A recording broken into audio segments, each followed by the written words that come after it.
Hello అండి, welcome back to SVR tech services channel. ఇక్కడ చూడండి, మనము 3 షీట్స్ తీసుకోవడం జరిగింది. ఎక్సెల్లో షీట్ 1, షీట్ 2, షీట్ 3 అనేసి మనము ఈ 3 షీట్స్లో కూడా సేమ్ డేటాని ఎంటర్ చేయాలనుకుంటున్నాము. మనం డిఫాల్ట్గా చేసే ప్రాసెస్ ఏమంటే షీట్ 1లో డేటా ఎంటర్ చేస్తాము. మీరు ఏ డేటాను ఎంటర్ చేయండి. ఇక్కడ చూడండి, నేను వచ్చేసి వీక్ నేమ్స్ తీసుకున్నాను. సో ఇలా డేటా ఎంటర్ చేసిన తర్వాత దాన్ని ఏం చేస్తామంటే కాపీ చేసుకుంటాము. కాపీ చేసుకున్న తర్వాత షీట్ 2లోకి వెళ్ళి ప్రొజెక్టర్ క్లిక్ చేసి పేస్ట్ చేసుకుంటాం. సో ఇది డిఫాల్ట్ మనం చేసే మెథడు. ఇలా కాకుండా మనకు వచ్చేసి 3 షీట్స్లో సేమ్ ఒకే డేటా సేమ్ ఒకేసారి రావాలి. అలా చేయాలంటే ఏం చేయాలంటే ఇక్కడ చూడండి, ఇక్కడ క్లిక్ చేసిన తర్వాత సెలెక్ట్ ఆల్ షీట్స్ అని క్లిక్ చేయండి.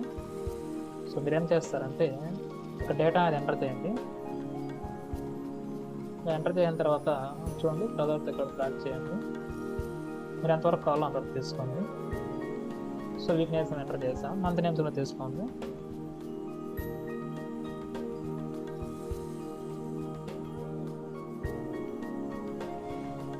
చూడండి, నేను షీట్ 1లో ఎంటర్ చేశాను. సేమ్ డేటా షీట్ 2లో వచ్చింటుంది, సేమ్ టైం షీట్ 3లో వచ్చింది. ఇలా వచ్చేసి ఒకేసారి మనం వచ్చేసి ఈ ట్రిక్ ద్వారా సేమ్ డేటాని నేను షీట్లోనే మనం ఎంటర్ చేసుకోవచ్చు. ఇన్ఫర్మేషన్ నచ్చినట్లయితే లైక్ చేయండి, మన ఛానల్ అయితే సబ్స్క్రైబ్ చేసుకోండి. Thank you for watching our channel.